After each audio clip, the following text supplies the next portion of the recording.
Baik. Hadis yang ketiga, kata beliau, an Abi Abdurrahman Abdullah bin Umar bin Khattab, dari Abu Abdurrahman Abdullah bin Umar bin Khattab radhiyallahu anhuma, qala, beliau berkata, sami'tu Rasulullah sallallahu alaihi wasallam yaqul, aku mendengarkan Rasulullah sallallahu alaihi wasallam bersabda, buniyal Islamu ala khamsin, agama Islam dibangun di atas 5 perkara.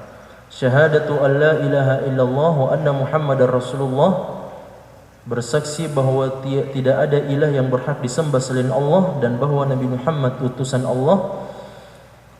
Wa iqamis shalah, dan menegakkan ibadah salat, mendirikan ibadah salat. Wa itaiz zakah, menunaikan ibadah zakat. Wa hajjul baiti, dan melaksanakan ibadah haji. Wa shaum Ramadan, dan berpuasa Ramadan. Hadis ini adalah rawahul Bukhari wa Muslim, hadis yang diriwayatkan oleh Bukhari dan Muslim. Tapi biografi sahabat ini kawan sekalian, anak dari perawi hadis pertama dan yang kedua, ya. Abdullah bin Umar bin Khattab, adik dari Hafsah bintu Umar, istri Nabi sallallahu alaihi wasallam. Hafsah bintu Umar, istri Nabi sallallahu alaihi wasallam, atau salah satu istri Nabi sallallahu alaihi wasallam. Di antara adik Hafsah ini adalah Abdullah bin Umar radhiyallahu anhuma. Abdullah bin Umar ini kawan sekalian lahir 10 tahun sebelum hijrah Nabi sallallahu alaihi wasallam. 10 tahun sebelum hijrah Nabi sallallahu alaihi wasallam, atau tahun ketiga setelah Nabi mendapatkan wahyu. Ya, wahyu pertama di Gua Hira. 3 tahun setelahnya lahir anak dari Umar bin Khattab, yaitu Abdullah bin Umar. Kemudian beliau meninggal dunia pada tahun 73 Hijriah.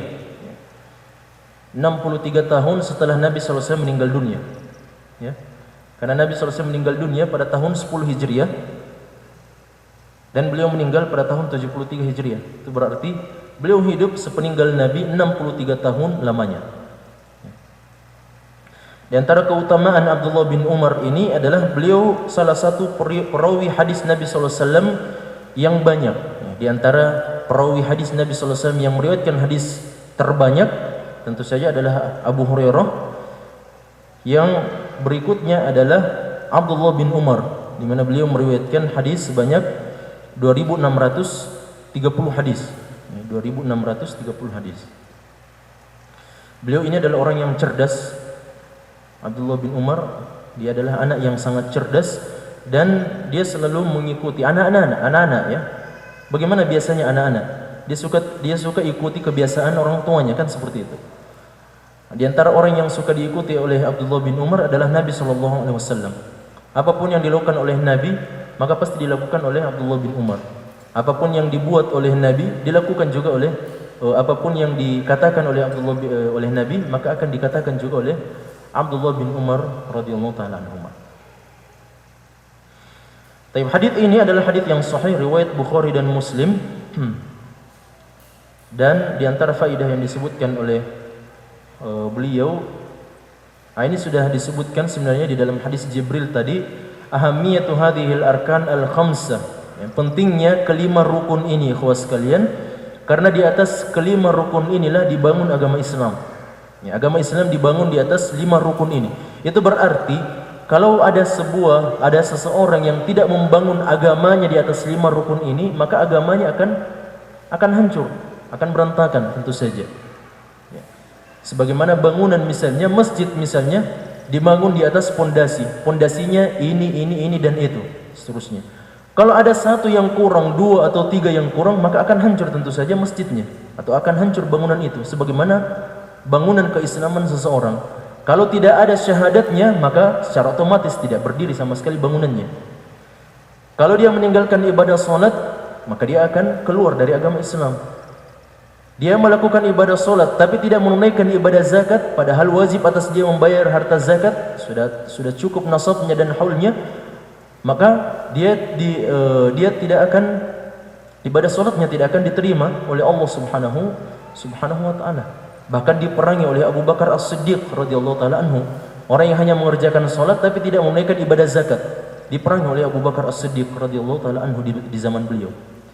Orang yang sudah syahadat, sudah salat, sudah zakat, tapi tidak berpuasa, terancam ibadah-ibadah yang lainnya ini tidak diterima oleh Allah Subhanahu wa taala.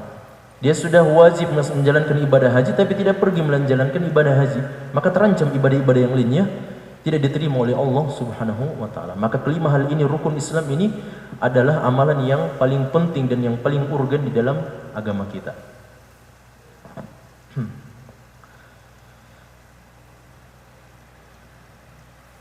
Baik.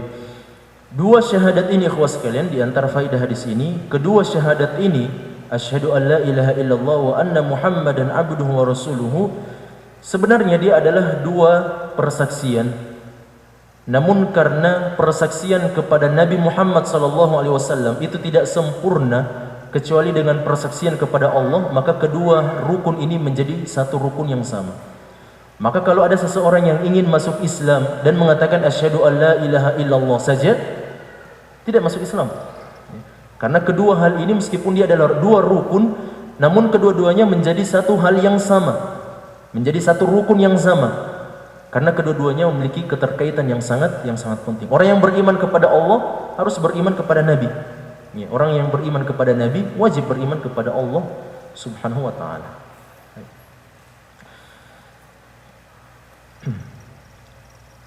Baik, kemudian di dalam hadis ini juga, ya mungkin ada yang bertanya, kenapa didahulukan dalam hadis ini didahulukan berhaji sebelum menjalankan puasa Ramadan? Kan biasanya kita tahunya bersyahadat, menjalankan ibadah salat, kemudian menunaikan ibadah zakat, lalu kemudian berpuasa, lalu menjalankan ibadah haji. Itu yang biasanya, sebagaimana hadis Umar yang tadi kita sebutkan. Namun dalam riwayat ini ada sedikit terbalik, didahulukan wa hajjul baiti, kemudian disebutkan wa shaumu Ramadan. Didahulukan ibadah hajinya, lalu kemudian disebutkan berpuasa Ramadannya. Di sini kata para ulama kita, Imam Nawawi mengambil riwayat yang disebutkan oleh Imam Bukhari. Imam Bukhari menyebutkan riwayat yang seperti ini. Ya.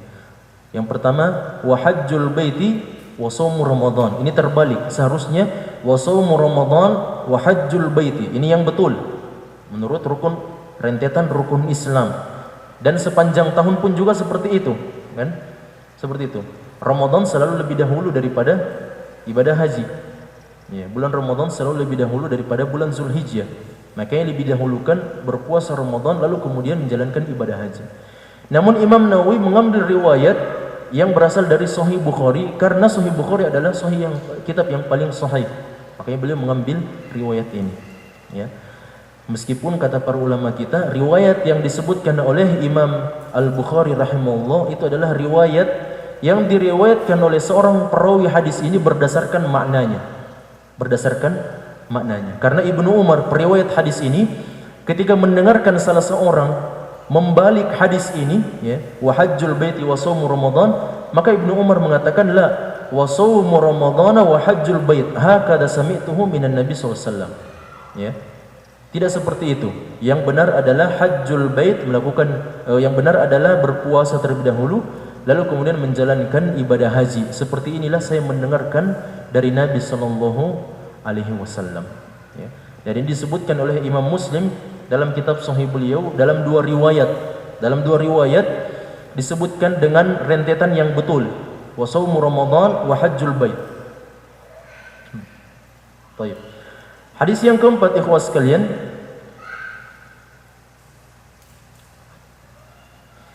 kata beliau an Abi Abdurrahman Abdullah bin Mas'ud radhiyallahu anhu, dari Abu Abdurrahman Abdullah bin Mas'ud radhiyallahu taala anhu qala haddatsa Rasulullah sallallahu alaihi wasallam wa huwa as-sadiqul masduq. Rasulullah sallallahu alaihi wasallam menyampaikan kepada kami dan beliau adalah orang yang benar dan dibenarkan. Itu makna as-sadiqu al-masduq. Dia adalah orang yang benar lagi dibenarkan. Kata beliau, inna ahadakum, sesungguhnya setiap kalian yujma'u khalquhu, dikumpulkan penciptaannya, fi batni ummihi arba'ina yawman nutfatan, dikumpulkan di perut penciptaannya, di perut ibunya sebagai setetes mani selama 40 hari. Ya. thumma yakunu 'alaqatan mithla dhalik, kemudian menjadi setetes darah selama 40 hari. Thumma yakunu 'alaqatan thumma yakunu mudghatan mithla dhalik, kemudian dia menjadi segumpal daging selama 40 hari. Kalau dijumlah berarti 120 hari, ya. Thumma yursalu ilaihi al-malaku, kemudian diutus kepadanya seorang malaikat, fayanfukhu fihi ruh, maka malaikat itu meniupkan ruh kepada janin tersebut. Wa yu'maru bi arba'i kalimat, kemudian diperintahkan untuk menetapkan 4 perkara. Bikat bi rizqihi, untuk menuliskan rezekinya, wa ajalihi, dan ajalnya, wa amalihi, dan amalannya, wa syaqiyyun am sa'idun, apakah dia menjadi orang yang berbahagia atau orang yang celaka atau orang yang berbahagia. Fa wallahi alladzi la ilaha ghairuhu, maka demi Allah yang tidak ada Tuhan selain Allah Subhanahu wa taala, inna ahadakum la ya'malu bi amali ahli jannah, sesungguhnya di antara kalian ada yang melakukan perbuatan ahli surga, hatta ma yakunu bainahu wa bainaha illa dhira', sampai tidak ada lagi jarak antara dirinya dengan surga kecuali 1 hasta saja. Fayasbiqu alaihi alkitabu, maka ketetapan Allah lebih mendahulinya, fayamalu bi amali ahli nar fayadkhuluha, maka dia melakukan perbuatan ahli neraka, maka masuklah dia ke dalam neraka. Wa inna ahadakum la ya'malu bi amali ahli nar, dan di antara kalian ada yang melakukan amalan atau perbuatan ahli neraka, hatta ma yakunu bainahu wa bainaha illa dhira', sampai tidak ada jarak antara dirinya dengan neraka Allah kecuali sehasta. Fayasbiqu alaihi alkitab, maka ketetapan Allah mendahului dirinya, fayamalu bi amali ahli jannati fayadkhuluha, maka dia mengamalkan amalan penghuni surga, maka dia masuk ke dalam surga Allah Subhanahu wa taala. Taib, perawi hadis ini kawan sekalian adalah sahabat yang mulia bernama Abu Abdurrahman Abdullah bin Mas'ud bin Ghafil, ya. Perawi hadis ini adalah Abu Abdurrahman, kunyah beliau Abu Abdurrahman Abdullah bin Mas'ud bin Ghafil radhiyallahu taala anhu. Beliau adalah salah seorang sahabat, orang yang ke-6 yang masuk ke dalam agama Islam. Agak nyetrum ini. Orang yang ke-6 yang masuk ke dalam agama Islam, dan dia juga termasuk sahabat yang melakukan 2 kali hijrah. Hijrah yang pertama menuju negeri Habasyah, dan hijrah yang kedua adalah menuju kota Madinah. 2 keutamaan yang sangat besar yang dilakukan oleh Abdullah bin Mas'ud, dan menjaharkan pembacaan Al-Quran di kota Mekah. Bukan Nabi SAW. Nabi SAW ketika beliau diperintahkan untuk berdakwah, beliau hanya menyampaikannya secara sembunyi-sembunyi. Di antaranya adalah dakwah beliau di dalam Darul Arqam bin Abil Arqam. Di situ Nabi SAW berdakwah, membacakan surah Ad-Duha, membacakan juz Amma, ya. Akan tetapi orang yang pertama kali yang menjaharkan Al-Quran didengarkan oleh orang-orang kafir Quraisy adalah Abdullah bin Mas'ud radhiyallahu taala anhu. Nah, ini kemuliaan yang tentu saja besar didapatkan oleh seorang sahabat ini. Dan beliau meninggal dunia pada tahun 32 Hijriah. Beliau meninggal dunia pada tahun 32 Hijriah. Hadis ini kawan sekalian adalah hadis yang sahih riwayat Bukhari dan Muslim, ya. Hadis yang sahih riwayat 2 ulama besar ini, Imam Bukhari dan Imam Muslim. Di antara faedah hadis ini adalah manzilah Nabi SAW di tengah para sahabat beliau, ya. Karena Abdullah bin Mas'ud mengatakan, haddatsana Rasulullah sallallahu alaihi wasallam wa huwa as-sadiqul masduq, dan dia adalah orang yang terpercaya dan orang yang dipercaya, ya, atau orang yang benar dan orang yang dibenarkan. Maka ini tentu saja adalah manzilah yang dimiliki oleh Nabi kita sallallahu alaihi wasallam di tengah para sahabat, ya, sampai-sampai Abdullah bin Mas'ud menyifati beliau dengan 2 sifat ini. Selain beliau adalah as-sadiq, orang yang benar, Ya, dia juga adalah al-masduq, orang yang dibenarkan setiap ucapannya, perbuatannya dan seterusnya. Kemudian di sini juga, di dalam hadis ini juga dijelaskan tentang keagungan dan kebesaran serta kekuasaan Allah Subhanahu wa taala dalam menciptakan makhluk-makhluknya. Ya, sangat luar biasa sekali.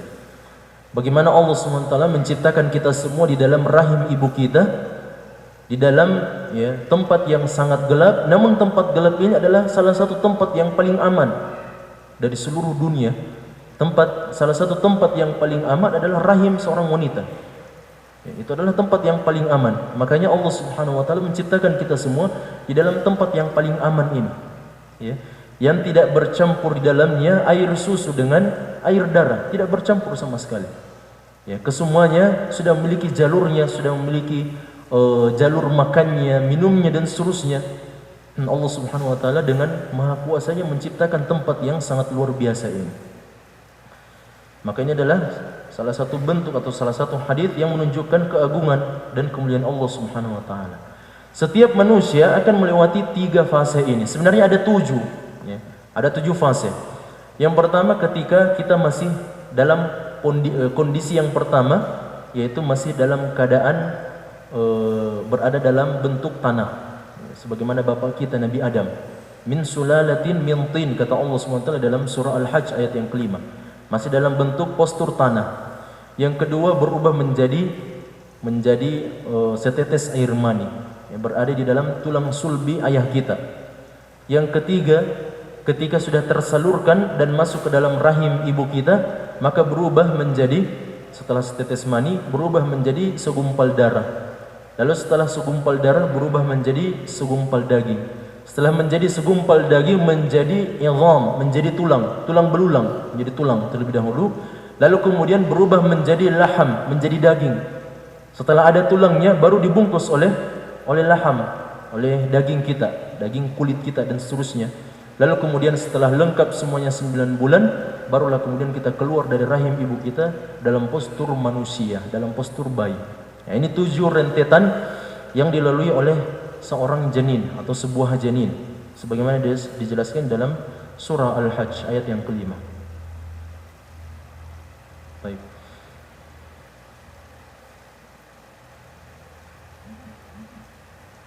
Di dalam hadis ini ada obat bagi orang-orang yang suka takabbur.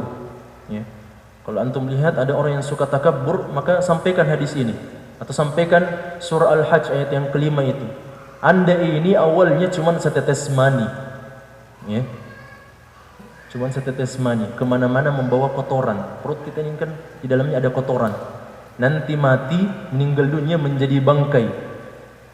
Mau dikemanakan ego kita, kesombongan kita? Tidak perlu bersikap sombong di hadapan umat manusia.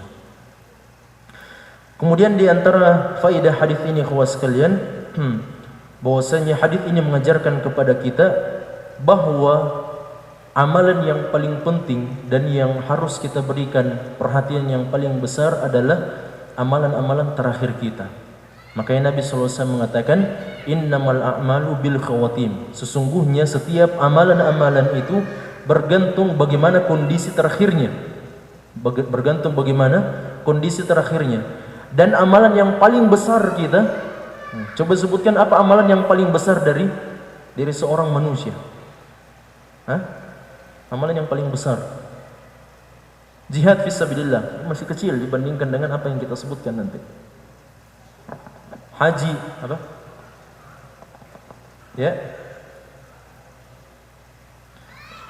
Afwan, saya tidak kurang dengar. Amalan yang paling besar ikhwas sekalian, amalan seorang muslim yang paling besar adalah hidupnya. Itu amalannya.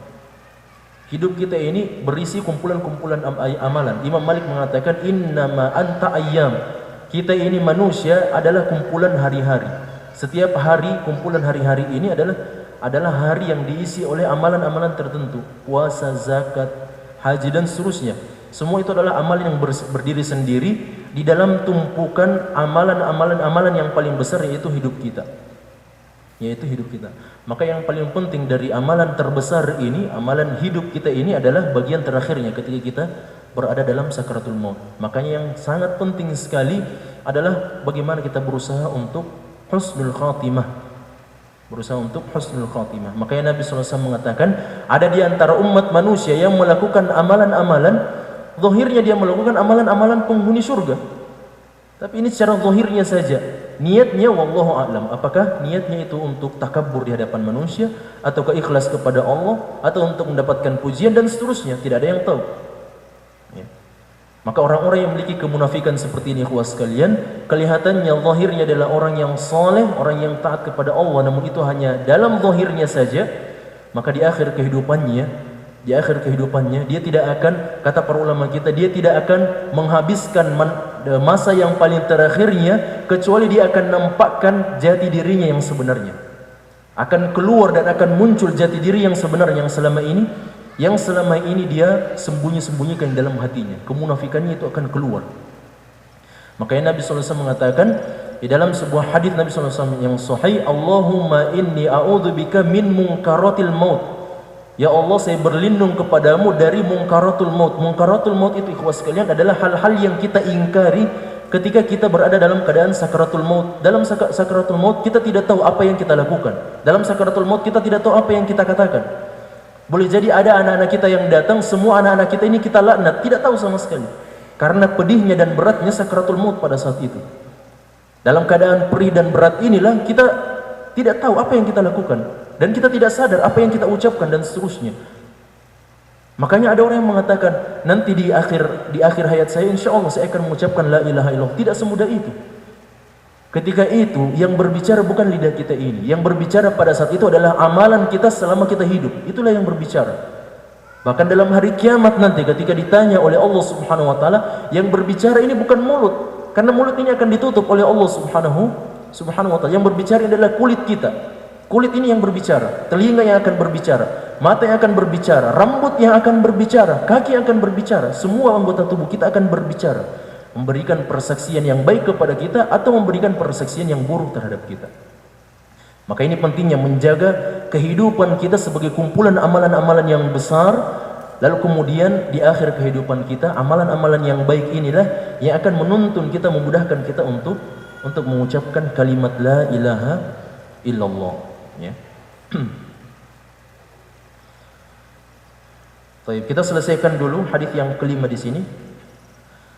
Hadis yang kelima, ikhwas sekalian, adalah hadis yang datang dari Ummul Mukminin Aisyah, an Ummul Mukminin Ummi Abdillah Aisyah radhiyallahu anha, berkata, dari Ummul Mukminin dia berkata, qala Rasulullah sallallahu alaihi wasallam, man ahdatsa fi amrina hadza, siapa yang mengada-adakan dalam urusan agama kami ini ma laysa minhu, yang bukan berasal dari agama ini, fahuwa raddun, maka dia tertolak.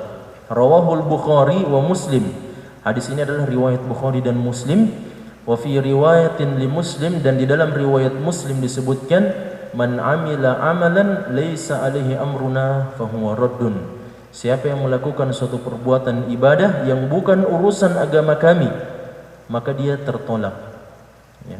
Ini adalah hadis yang masyhur dari Aisyah radhiyallahu taala anha, istri beliau bernama Aisyah As-Siddiqatu bintus Siddiq, ya. Seorang yang benar, wanita yang benar, anak dari laki-laki yang benar. Anak dari Abu Bakar As-Siddiq, Aisyah bintu Abi Bakar radhiyallahu taala anhu. Beliau adalah istri Nabi yang ketiga.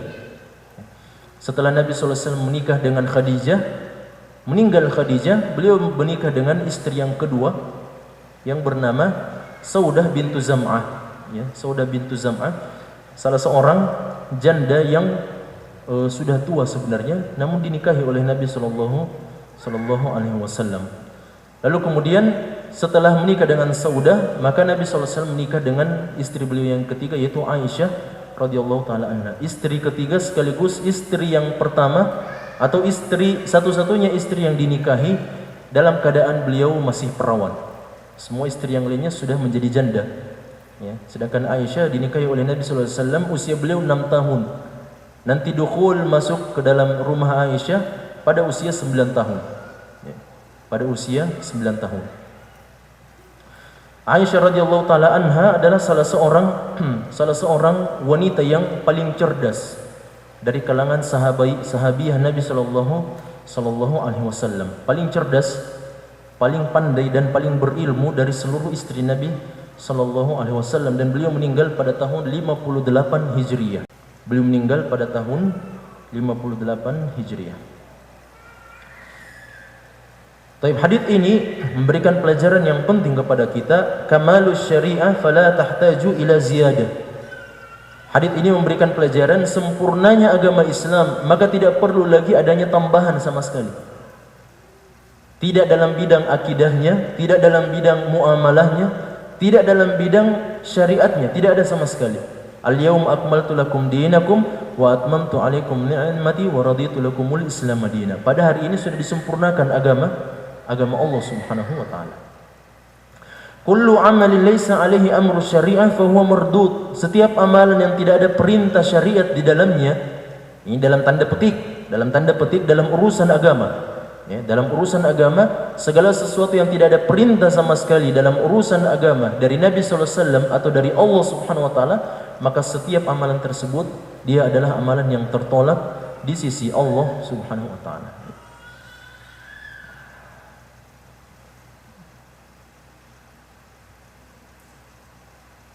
Baik. Di dalam hadis ini juga, hadis ini menjadi dalil dasar atau dalil yang paling utama untuk menolak semua jenis bid'ah yang dibuat oleh umat manusia. Ya, sepeninggal Nabi sallallahu alaihi wasallam ada banyak sekali bid'ah yang dihidupkan oleh umat manusia. Sebagaimana perkataan beberapa ulama kita, setiap tahun ada bid'ah yang dihidupkan oleh umat manusia, dan pada waktu yang sama ada sunnah yang sengaja dimatikan oleh umat manusia. Ya, ada sunnah yang sengaja dimatikan oleh umat manusia. Ibnu Mas'ud radhiyallahu taala anhu juga mengatakan dalam sebuah perkataan yang masyhur, bahwasanya seorang mukmin itu cukup untuk al-ittiba, mengikut kepada Nabi sallallahu alaihi wasallam, dan dia tidak perlu melakukan perbuatan ibtida'. Ibtida' artinya membuat sesuatu yang baru dalam urusan agama, ya, dalam urusan agama. Bid'ah ini jamaah sekalian, dia berkaitan dengan 6 hal. Kalau dia berkaitan dengan masalah agama, maka lihat 6 hal ini. Yang pertama sebabnya, yang kedua adalah jenisnya, yang ketiga kaifiatnya, caranya, yang keempat jumlahnya, yang kelima adalah tempatnya, dan yang keenam adalah waktunya. Kalau seseorang melakukan sebuah ibadah, sebuah ketaatan kepada Allah Subhanahu wa taala, dan ketaatan itu berkaitan satu dari 6 hal ini, sedang tidak ada perintah dari Nabi sallallahu alaihi wasallam, maka dia termasuk perkara bid'ah. Wa kullu bid'atin dhalalah, dan setiap bid'ah di sisi Allah Subhanahu wa taala adalah sesuatu kesesatan. Wa kullu dhalalatin finnar, dan setiap kesesatan tempatnya adalah neraka Allah Subhanahu wa ta'ala. Baik, kita cukupkan sampai di sini untuk sesi yang pertama ini.